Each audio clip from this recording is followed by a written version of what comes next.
보름 만에 또 보내, 보름 만에. 우리가 신학을 공부할 때는 무슨 일을 방학으로 미루면 좋아요. 뭐 하나님이 명령했다고 그냥 마음대로 가버리고 그런 것이 아닙니다. 신학은 공부할 때 잘해야 돼요. 아이고, 나도 기도 명령이 있으니까 그냥 기도하러 간다고 하고 가버리고 그런 사람들이 있거든요. 그러나 방학 때 모든 것을 해야지 신학을 공부할 때는 열심히 신학을 공부해야 돼요. 왜 신학교가 세워져가지고 공부를 합니까? 그렇잖아요.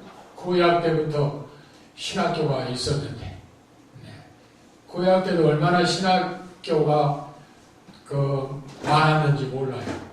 엘리야 때, 엘리사 때.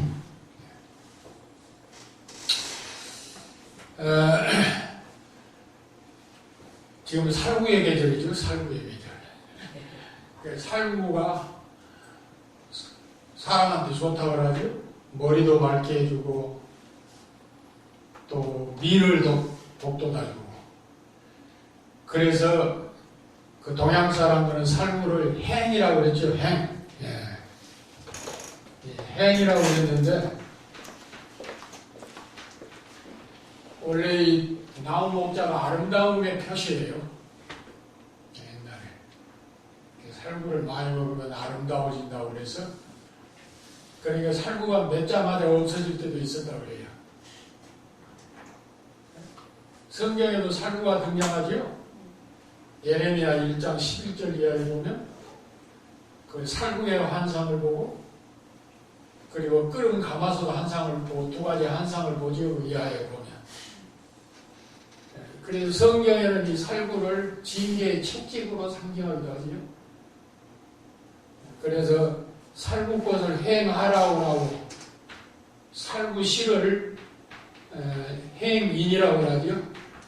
그 약방에서 감초처럼 그 살구씨가 많이 들어가죠. 몸에 좋다고 피를 순환 잘해주고 그랬다고 했어요. 이제 우리나라 같은 그 기후 경우는 망종에서부터 하지 사이에 그러니까 살구가 이제 잘 있지요. 그래서 살구의 계절이라고도 그랬어요. 살구의 계절. 어제가 6.25 70돌. 우리 그 장로님은 7살 때 6.25 만나셨거든요. 잔인한 그 70년 전은 아니에요. 그 총알이 아까워서 대창으로 사람을 찔러 죽이고 공산당들 아주 잔인한 사람들이죠. 그런데 우리가 이 나라를 가만 보면 누구에게 맡겼냐 하는 걸 우리가 생각할 수가 있어요. 누구에게 맡겼을까? 군인들에게 맡겼나? 아니면 정치인들에게 맡겼나? 누구에게 맡겼나? 그 역사의 흐름을 보면 우리나라뿐만 아니라 하나님이 주관하시거든요. 하나님이 주관하시는데 우리나라 근세사도 보면 그 하나님이 개입을 하시는데 그 개입이 우리 기독교인을 통해서 개입을 하셔가지고 그 역사를 이렇게 흘러오게 만들었어요. 그래서 이 나라의 그 운명이라고 하는 표현을 우리 기독교에서는 안 씁니다만은 이 나라의 운명은 굳이 표현하자면 우리 기독교인들에게 맡겼다. 그렇게 봅니다. 그래 1919년 만세운동도 동계만세운동 경우도 그 33명 가운데 우리 기독교 목사들이 대부분 아닙니까? 생명을 걸고 그 서명을 하고 그 독립운동에 앞장을 선 것이죠. 그래서 이제 1919년에 만세운동이 일어난 거지요. 그래서 하나님이 이제 6년이 지나서 1945년에 해방을 시켜줬지요. 이게 이제 우리 기독교인들의 힘입니다. 네, 기독교인들의 힘이에요. 우리 기독교 학교가 만세운동 할 때 거의 앞장섰어요. 광주, 순천, 마산, 대구, 서울을 비롯해서 이 기독교 미션스쿨 학생들이 대부분 생명을 걸고 앞장을 서고, 그리고 이 나라의 기독교인들이 밤낮으로 이 나라의 해방을 위해서 무릎이 닳도록, 그때는 의자가 없었으니까 교회에 무릎이 닳도록 눈물을 흘리면서 기도한 대가가 해방이지요. 그런데 5년이 지나서 1950년에 6.25 동란이 난 거지요. 이 동족 상잔의 비극, 같은 말을 쓰고 같은 풍속 속에 사는 한 민족이 그렇게 큰 전쟁을 하는 것은 세계사의 유일한 대한민국이 되지 않겠어요? 그런데 우리 기독교의 나라를 맡겠다고 하는 건 뭐냐면 6.25 동란이 50년에 발발했는데 그 1년 전 49년에 4월 19일 우리 장로교 35회 총회가 열렸어요. 그런데 35회 총회 때 무슨 일이 일어났느냐면 자유주의와 보수주의가 다투게 됐습니다. 자유주의를 중심한 중심 인물은 누구냐면 김재준 박사, 보수주의를 중심한 인물은 누구냐면 박영용 박사나 한상동 목사 같으신 분들. 이제 자유주의와 보수주의가 신랄하게 다투어가지고 함께할 수 없다. 그래서 갈라섰어요. 그때 이제 갈라선 교단이 어느 교단이냐면 한국 기독교 장로교 기장하고 예장하고 갈라졌습니다. 그래서 기장 예장. 그때부터 이제 우리나라 밖에 기독교인들은 우리나라의 기독교를 비꼬아하는 말을 뭐라고 했느냐면 하나님의 아들과 예수가 싸운다고 그랬어요. 하나님의 아들과 예수가 싸운다고. 기독이라고 하는 말이 하나님의 아들이라고 하는 말 아니에요? 그래서 꼭 갈라지면 기독교와 예수교로 갈라지거든요. 순복음교회도 갈라졌는데 기독교 하나님의 성회와 자기 동생 엄목 목사인가? 예. 예수교 하나님으로 갈라졌잖아요. 그래서 예수교 순복음교회, 기독교 순복음교회, 침례교도 갈라질 때 기독교 침례교, 예수교 침례교, 성결교도 갈라질 때 기독교 성결교, 예수교 성결교. 기독교 성결교의 중심은 부천에 있는 서울신학대학, 예수교 성결교의 중심은 김웅조 박사를 중심으로 해서 이루어 나가다가 안양에서 이제 대학을 만들었죠. 그렇게 기장과 예장으로 갈라지거든요. 예장과 기장으로. 그래서 장감성, 침례 다 갈라지면 이 기장과 예장으로 갈라져요. 감리교도 갈라졌는데 기독교 대한 감리계, 예수교 대한 감리회 이렇게 갈라지거든요. 예수교 대한 감리교에서 또 갈라지니까 뭐라고 이름을 지을까 하다가 갱신처 이렇게 지었죠. 이렇게 49년에 예장과 기장으로 갈라지니까 그 이듬해 50년에 6.25 동란이 일어난 거예요. 그러니까 하나님께서 우리 기독교인들의 피눈물 나는 기도와 나라와 민족애를 가지고 투쟁한 그 대가가 45년 해방이었는데 그 해방을 만끽하면서 감당하기도 전에 무슨 일이 일어난 거예요? 반탁 신탁 운동이 일어나가지고 너 죽고 나 살자예요. 하나님이 이렇게 우리나라를 볼 때 하나로 돼가지고 나라와 민족을 해방시켜준 데 대한 감격 속에 하나님 앞에 감사하면서 살아야 되는데 신탁 반탁하고 살고 있어요. 그러니까 하나님께서 강대국도를 통해서 허리를 발라버린 거 아니에요? 그래가지고 50년에 드디어 전쟁이 일어난 것입니다.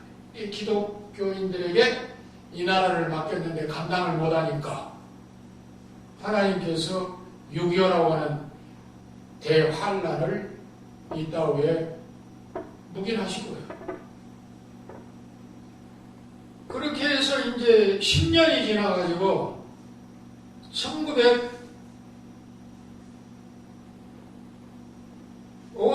1959년에 9월 24일이에요. 이때 이제 44회 총회거든요.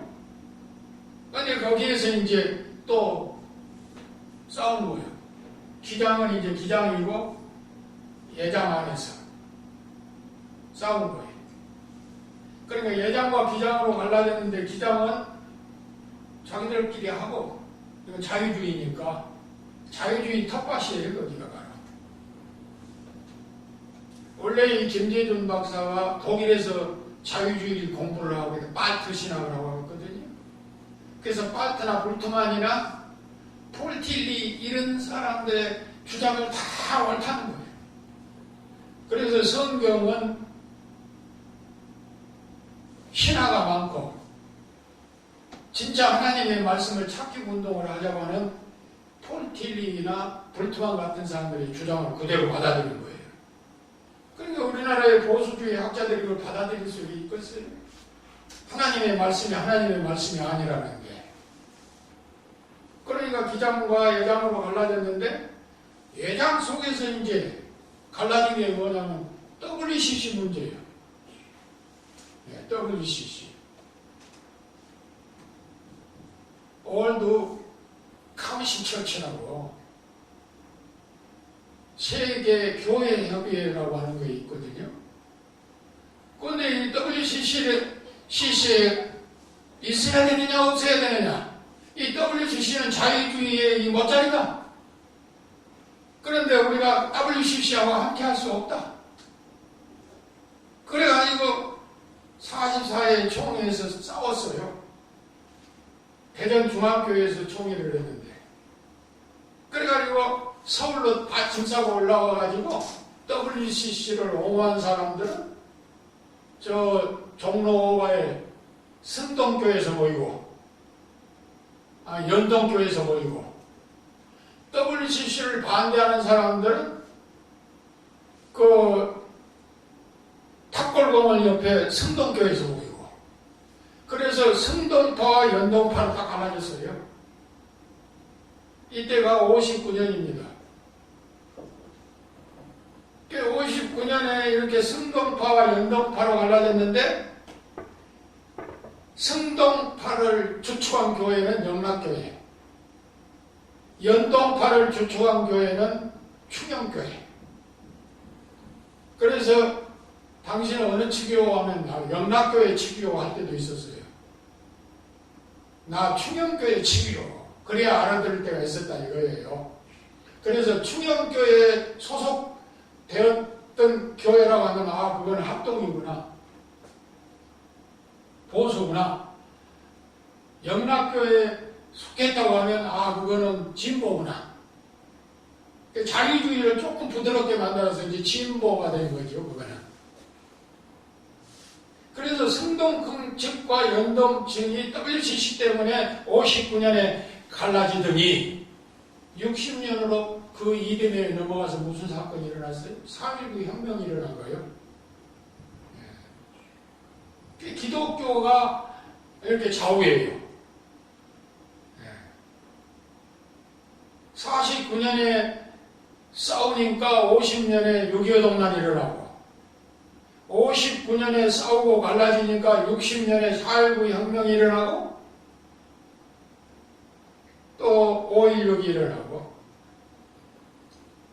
그런데 20년 후에 79년에 무슨 일이 일어나느냐 합동 측에서 또 분열이 생겨요. 문서설 때문에 뭐 김희부 박사가 구약을 얘기하는데 문서설을 주장했다 해가지고 또 갈라졌어요. 그래서 갈라져 나간 교단을 비주류라고 그랬어요. 비주류. 대한예수교 장로의 비주류층. 그리고 주류를 대한예수교 장로의 합동층. 그게 딱 갈라졌거든요. 이게 이제 79년의 일이에요.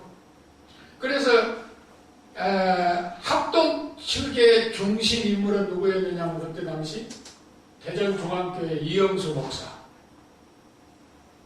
비주류 측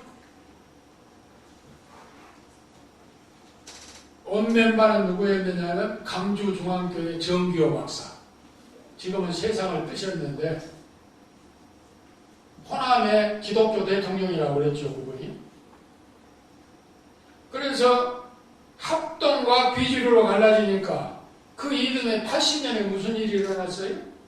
강주 사건이 일어난 거예요. 네.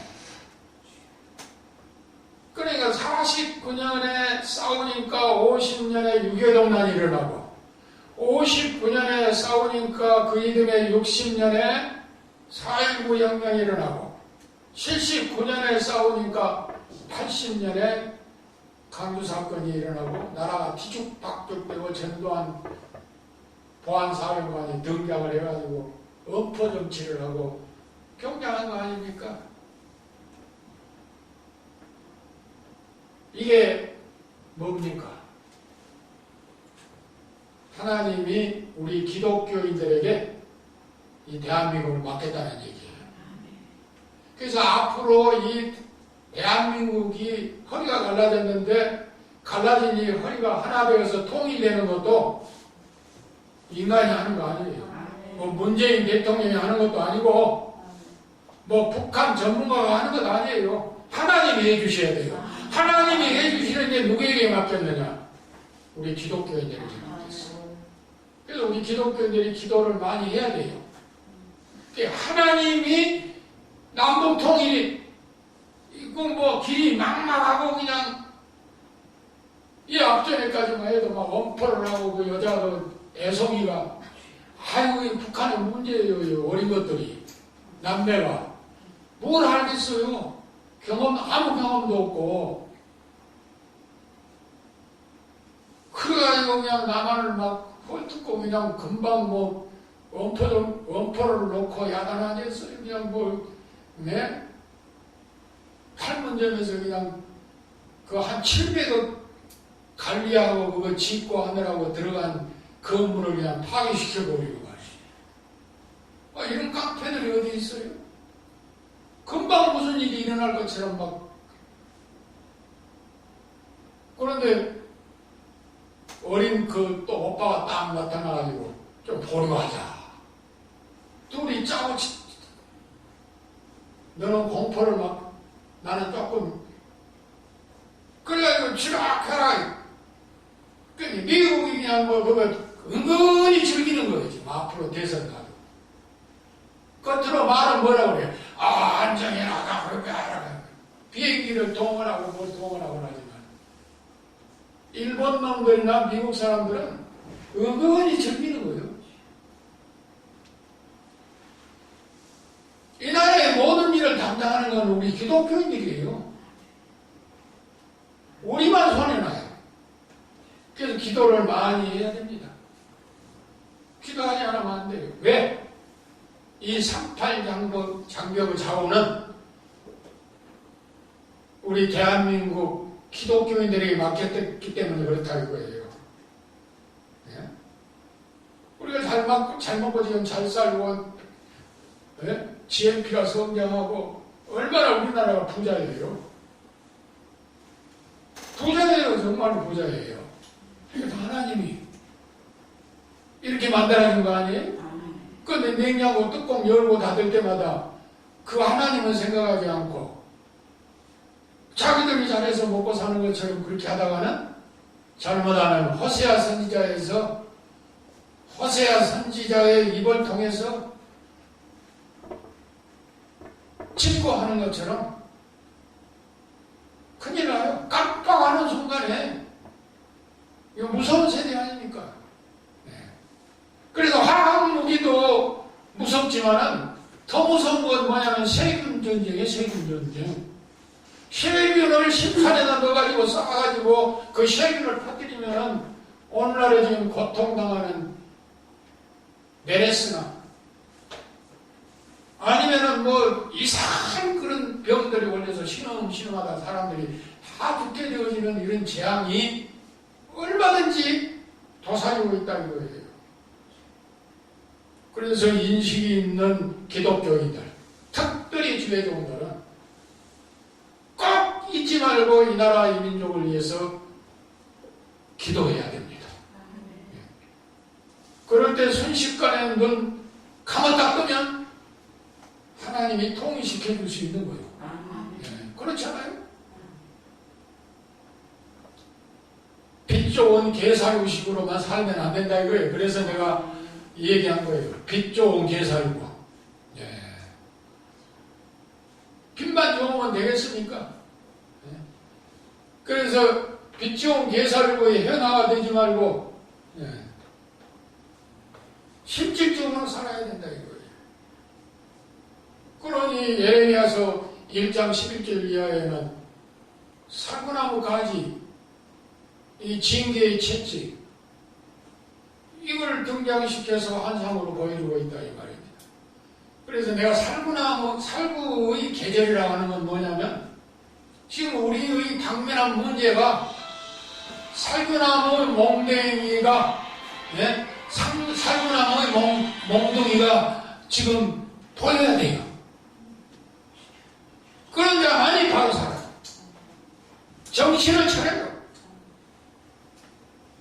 마냥 태평하게만 생각하고 그렇게 살면 안 된다 이거예요. 그래서 우리 기독교의 근세사를 우리 한국 교회사를 이렇게 훑어볼 때 세계 기독교사도 그렇지만은 한국 교회사만 지켜볼 때도 이렇게 기독교인들이 잘못할 때, 감당 못할 때 이렇게 큰 일들이 일어났다 이거예요. 우리가 잘해야 돼요. 책임이 우리에게 있다는 사실을 우리가 믿어야 됩니다. 오늘 100페이지를 한번 펴보실까요?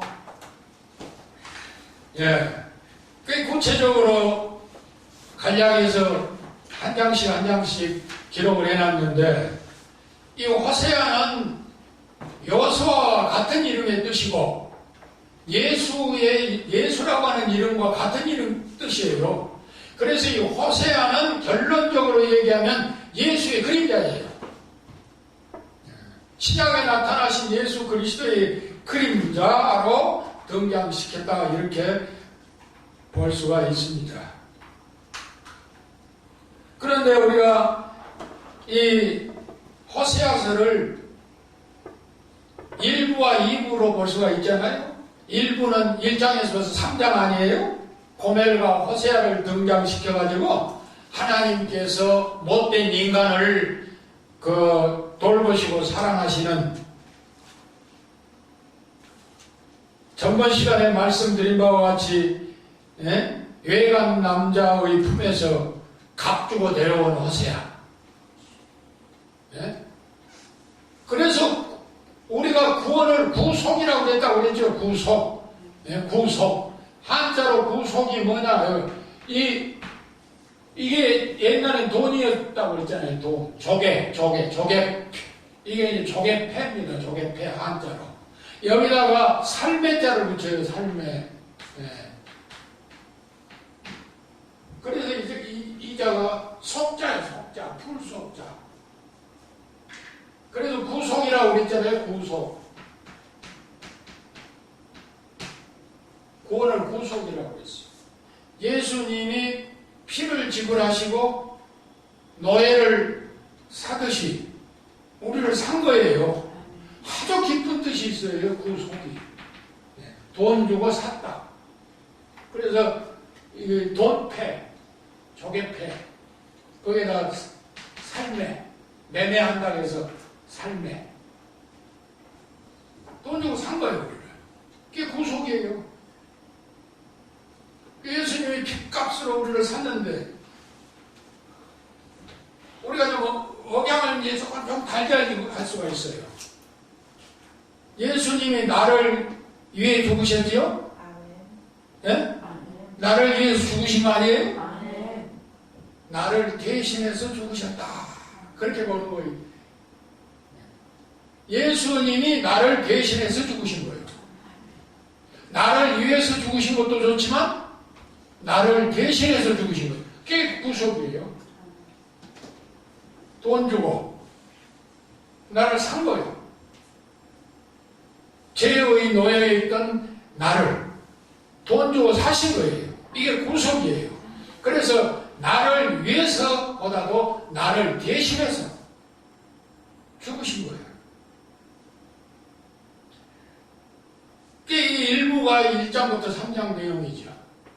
2부는 이제 4장부터 14장이죠. 그래서 타락한 이스라엘과 하나님의 사랑을 전개해 가고 있는데 4장부터 14장까지의 내용은 뭐냐면 넓게는 호세아의 예언적 사건, 좁게는 호세아의 9개 설교입니다. 9개의 설교로 되어 있어요.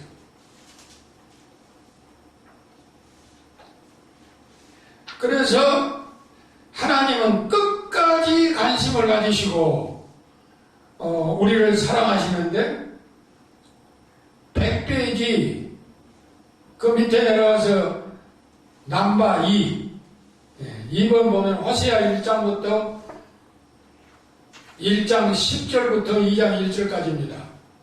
하나님의 자녀지요. 하나님의 자녀는 끝까지 관심을 가지고 계신다 이거예요. 절대로 택한 하나님의 백성은 버리지 않아요. 우리가 늘 배우잖아요. 교회에서도 목사님들한테. 뭐 감리교 출신인지는 모르지만은 우리는 칼빈주의예요. 한 번 내 아버지가 나를 낳았는데 내가 내 아버지 아들이 아니라고 해서 아니에요? 그 피가 있는데 DNA가 있는데 아무리 누가 아니라고 해도 나는 내 아버지 내 어머니 아들인 거예요. 누가 뭐라고 해도 마귀가 직접 그려도 우리는 하나님의 택한 자녀거든요. 종이거든요. 이게 이제 우리 칼빈주의의 강력한 주장입니다. 그래서 예정론이 나온 거죠. 예정했다. 예정이라는 건 뭐예요?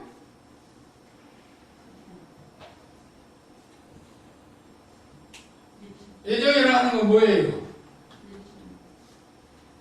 우리가 어머님 뱃속에 있었더니 만세 전부터 벌써 우리를 점찍어 놓은 거예요. 그게 예정이에요. 그래서 이거는 계획 가운데서도 특별 계획이에요. 두 가지 계획이 있잖아요. 하나님은 두 가지 계획이. 하나는 무슨 계획이요? 예정 있고 또 뭐가 있어요? 감리교나 성결교회에서 주장하는 거. 작정. 이 일반 계획이에요, 작정은. 일반 계획은 뭐냐? 하나님의 일반 계획은 그 기독교인들의 삶의 형태를 따라가요, 이렇게. 그래서 하나님이 잘하면 복 주고, 못하면 그냥 팽개쳐버리고. 이게 작정이에요. 근데 예정은 뭐냐면 이건 특별계획이에요. 이 특별계획은 구원계획이라 이 말이에요. 구원계획. 구원계획은 선택과 육인데 한 번 육이 되지 않고 선택받은 사람은 절대 하나님이 안 버린다 이거예요. 그래서 간뚜껑 덮을 때까지라도 그 사람 불러내요. 따라다니면서. 그러면 술집에를 갔든지 기생집에를 갔든지 별짓을 다 하더라도 결국은 죽기 전에 예수님을 영접하고 가게 돼 있어요. 이게 애정이에요. 그 안에 든 행복을 아는 사람은 찬송이 나오지 않을 수 없는 거예요. 감사가 나오지 않을 수 없는 거예요. 열심을 내지 않을 수 없는 거예요. 생명을 내는 걸지 않을 수 없는 거예요. 이걸 아는 사람들은. 그래서 우리는 작정 속에 사는 것이 아니라 예정 속에 사는 거예요. 그러나 작정하신 거예요. 예정 속에 사는 구원받은 선택된 백성들을 작정으로 이렇게 이 세상 살아가는 데 조정을 하셔. 그래서 구원받은 백성이라도 잘못하면 잘하면 이게 작정이에요. 그러니까 작정과 예정을 우리가 신학을 공부하면 분명히 알아야 돼요.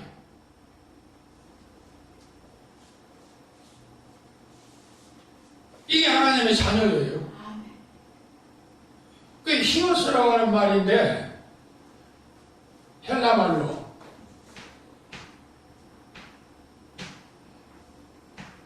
아들이라고 이렇게 번역을 다 하는데 그게 아니 자녀예요. 자녀. 다 포함된 거예요. 자녀. 아들이라고 꼭 강조를 해요. 그럼 딸들은 어떻게 하자는 얘기고? 예? 이게 조선시대입니까? 아니면 이슬람입니까? 유대교입니까? 우리 기독교는 그런 표현을 쓰면 안 된다 이거예요. 자녀예요, 자녀. 이 자녀는 남자와 여자가 다 포함이 된 거예요. 그래서 여자의 영혼이나 남자의 영혼이나 다 똑같은 거예요. 이 구별을 두면 되겠어요. 그런데 꼭 히오스를 아들로. 이 유교의 근성이 우리나라 사람들. 목사님들도 그렇게 강조 아들. 자녀라고 표현을 해야 돼, 자녀.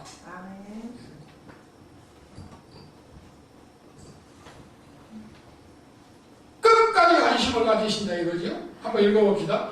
북이스라엘이 범죄함으로 인해 하나님께 거짓말하 왕국 자체는 멸망할 것이지만 하나님께서 그 택한 백성을 회복시킬 것을 예언하는 소망의 메시지를 담고 있다.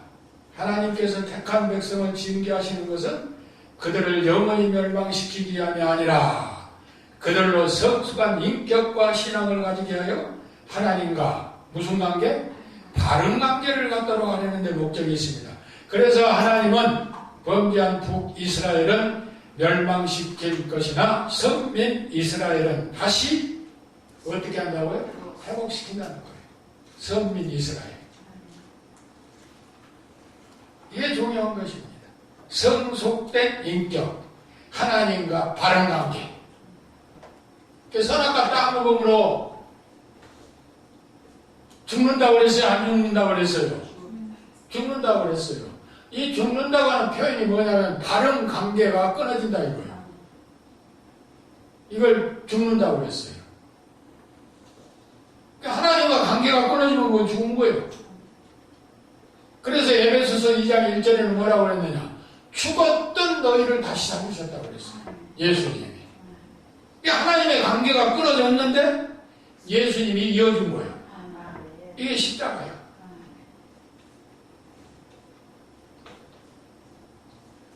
제대로 우리가 공부를 해 나가야 돼요. 그래야 안 흔들려. 우리가 그냥 시장에서 시종 잡배들 노름한 식으로 그렇게 하면 안 돼요. 철저하게 우리가 바로 해야 돼.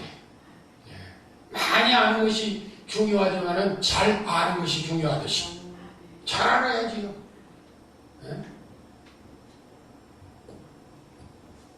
그게 믿는 것도 그렇잖아요. 잘 믿는 것 중요하죠.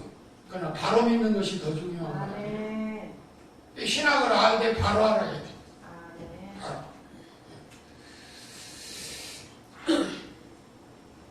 그 밑에 이제 그 넘버 3번 보면 여호수아 2장 2절로 7절의 내용인데 고멜을 상징한 북쪽 이스라엘을 말한 거죠. 그래서 북쪽 이스라엘의 이제 죄를 고발함과 동시에 징계를 선포하는 것이고, 그리고 그 뒤에는 회복의 약속이 따르지요. 그래서 거기 너희는 어미와 쟁론하라 그랬습니다. 어미와 쟁론하라. 이 쟁론이라고 하는 말이 히브리 말로 리푸라고 하는 말인데요. 악행을 중단하라고 하는 요청이에요. 악행. 악행이 뭔 줄 압니까? 우상숭배하는 것을 악행. 우상숭배. 그리고 선한 싸움을 싸우라는 거지요. 그 다음에 네 번째 보면 호세아 2장 8절로 13절에 보면 축복에 대한 이제 바른 사용법이지요. 그거를 이제 핵심으로 보면 축복의 근원을 알라 이거예요. 축복의 근원. 그러니까 우리 대한민국에 이렇게 물질적인 축복을 많이 받는 그 근원을 알아야 돼요. 우리 기독교인들은. 정치인이나 세상 사람들은 그걸 모르고 정치를 잘하고 국제 정세가 뭐 잘 되어 나가니까 되어진다고 그렇게 얘기하겠죠. 그리고 정치공학적으로. 그러나 오늘은 기독교적으로 볼 때 하나님의 은혜예요. 하나님의 은혜이기 때문에 이것을 알아야 되거든요. 그걸 강조하는 것입니다. 그 밑에 5번에 보면 호세아 2장 14절 20절 그러므로 그래. 그러므로 14절에 그 말은 뭐야? 내가 그를 타일러 그랬거든요. 타일러라고 하는 말은 그러니까 한자 옛날에 개혁 성경에는 개유라고 나옵니다. 개유. 예.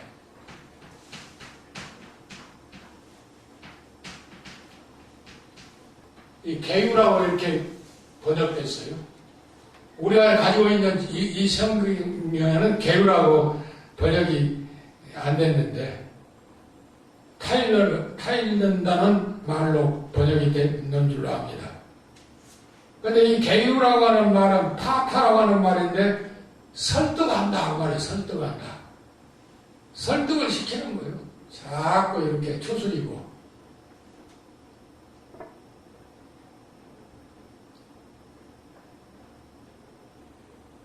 이 설득을 해가지고 거친 들로 데리고 가서 이루하고.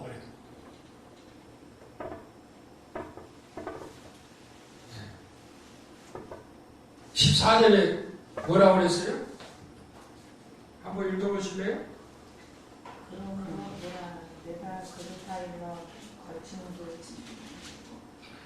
그러므로 보라 내가 그를 뭐라고 그랬어요? 타일러 거친 들로 데리고 가서 말로 이루하고 그랬습니다. 여기 거친 들은 무슨 말이냐? 거친 들. 광야를 말합니다. 광야. 광야는 히브리 말로 미드바르라고 그래요. 미드바르.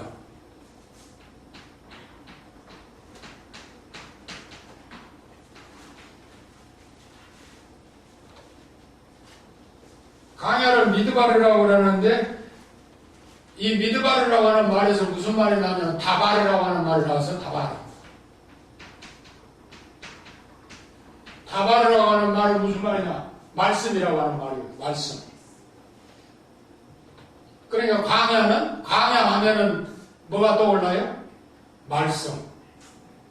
그래서 그냥 단지 광야가 아니에요. 그래서 성경에 보면 광야와 많은 연관을 짓잖아요. 엘리야도 그렇고, 신약에 넘어와서 사도 바울도 그렇고, 광야. 그리고 이스라엘 백성들이 출애굽할 때도 40년 동안 광야. 모세도 광야. 네? 광야가 연관이 많이 돼요. 광야. 왜 광야와 연관이 많이 되느냐? 거친 것이 바로 미드바르인데, 미드바르라고 하는 말에서 바바르라고 하는 말이 나왔는데, 말씀. 그래서 말씀이 있는 곳. 광야하면 말씀, 이렇게 연관이 됩니다. 그러니까 말씀으로 연단을 하는 거죠. 그 말이에요, 바로 여기 그 말이. 다른 말이 아니고요. 그래서 거친 들로 데리고 가서 이로하고 말씀으로 깨닫게 해주신다. 그래서 말씀이 있는 곳. 말씀이 있는 곳이기 때문에 이 말씀이 있는 곳으로 데리고 가서 뭘로 설득해요? 말씀으로 설득하는 거예요. 말씀. 그래서 우리 개혁주의 신학에는 말씀이 중심 아니에요. 말씀. 자주 얘기하지만은 강뱃산 위에 한가운데 있느냐 그랬지. 보기 좋라고? 편리하라고? 다 이유가 있어요. 감리교나 아니면 다른 그 교회 한번 시간 있으면 나중에 가보세요. 대부분 강단을 2개나 양쪽에. 그리고 한쪽에는 사회보고 한쪽에는 설교하고. 그리고 가운데는 촛불 켜놓고. 이거 완전한 개혁이 아니에요. 이 개혁주의의 중심은 강단 중심인데, 강단 중심이라고 하는 말은 무슨 말이냐? 말씀 중심이라 이 말이에요. 말씀 중심. 말씀이 한가운데 딱 서 있어요. 말씀이 이끄는 대로 사는 거예요. 이게 칼빈 정신이에요. 그래서 말씀이 가라 하면 가고, 칼빈이 그랬어요. 말씀이 먹으라고 하면 먹고, 말씀이 하지 말라고 하면 안 하고, 말씀이 하라고 하면 생명 걸고 하고. 그래서 성경 66권에 그러면 하라 하지 말라고 닦고 있어요. 똑같아요. 아주 쉬워. 근데 반대로 살고 있거든요. 하지 말라고 하는 일은 더 하고 싶어. 하라고 하는 일은 또 하기 싫어. 이게 잘못됐다 이거예요.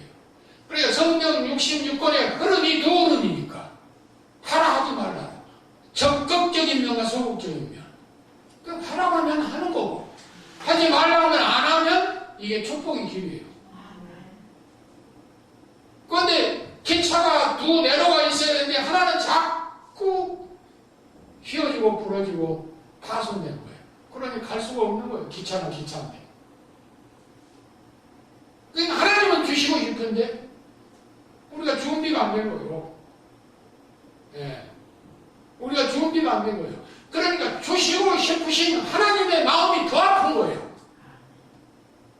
그래서 택한 백성들이 잘못 살고 어려움 당하는 거 하나님 즐기는 거예요. 아니에요. 고통당하고 있는 걸. 아, 이거 좋다, 저놈. 잘못하더니, 한 거 아니에요. 마음이 쓰리고 아픈 거예요. 그걸 표현하고 있는 거예요. 이거 호세아서.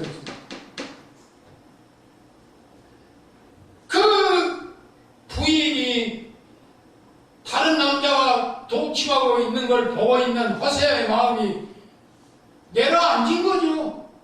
그러나 돈을 지불하고 데리고 온 거예요. 이게 하나님의 사랑이라 이 말이에요. 이 하나님의 사랑을 누가 받고 있느냐? 나와 여러분들이 받고 있는 거예요. 이게 신약으로 와서 예수님께서 나를 위한 이상, 나를 대신해서 죽으시고, 나를 대신해서 살아나시고, 나를 대신해서 승천하시고 있다고 오신다는 거예요. 이 은혜를 우리가 알아야 돼요. 이 은혜를 알 때 전하지 않고서는 견딜 수도 없는 거죠. 그래 전하는 거예요. 그렇다고 전한다고 또 그냥 절에서 눈이 빨개가지고 예수 안 믿으면 지옥 가고 막 소리 지르고 그러면 또 그것도 부담이 되니까 잘 해야지요. 저도 그냥 옛날에 시장에서도 외쳐보고 그랬어요. 한참 불탈 때. 지금은 용기가 안 나요. 이거 참 큰일이 하나님 앞에 죄송하고 그래요. 지금 더 해야 되는데.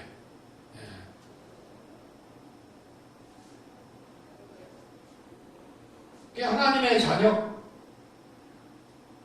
광야로 데리고 가서 교육한다. 말씀으로 설득한다. 그 다음에 이제 6번 보면 2장 21절로 23절에 보면 주는 내 하나님이시라 그랬는데 이제 구원해 주신 하나님을 말씀해 주고 계시죠. 그리고 맨 끝을머리 7번 이제 3장 1절로 15절에 보면 구속해 주시는 하나님의 사랑, 하나님의 사랑입니다. 고멜의 계속된 부정, 그러나 남편 호세아의 끈질긴 인내, 이 하나님의 사랑이죠. 구속사적 의미를 아주濃하게 담고 있는 이 3장을 보면 고멜과 호세아의 결혼 1장 2절 보면 죄인을 무조건 사랑하시는 하나님이죠. 그리고 3장 1절로 3절에 값을 지불하고 고멜을 데려오고 하나님의 끊임없는 인내의 사랑이죠. 인내. 그래 내가 얘기했죠. 그냥 참을인자 인임은 내시. 왜 내를 거기다 붙여야 되느냐. 그 힘이 더 있어. 내. 견딜 내. 그래서 명심보감이라는 책에도 읽어보니까 일시 지분이면 면 백인 지구라고 그랬거든요. 한 대에 확 했던 성질 딱 억누르고 참으면 백날의 근심을 면한 거예요. 그런데 그걸 참지 못해가지고 사고낸 사람들이 많아요. 그걸 참지 못해가지고 이혼하고 그걸 참지 못해가지고 그릇을 부어버리고 망가뜨려버리고 그걸 참지를 못해가지고 상대방 그냥 흉기로 그냥 위협하고 그래서 내자가 필요해요. 인내. 인내한 종들이 되시기를 바랍니다. 왜? 하나님의 인내의 사랑을 우리가 담고 있기 때문에. 조금 쉬었다 하십시오.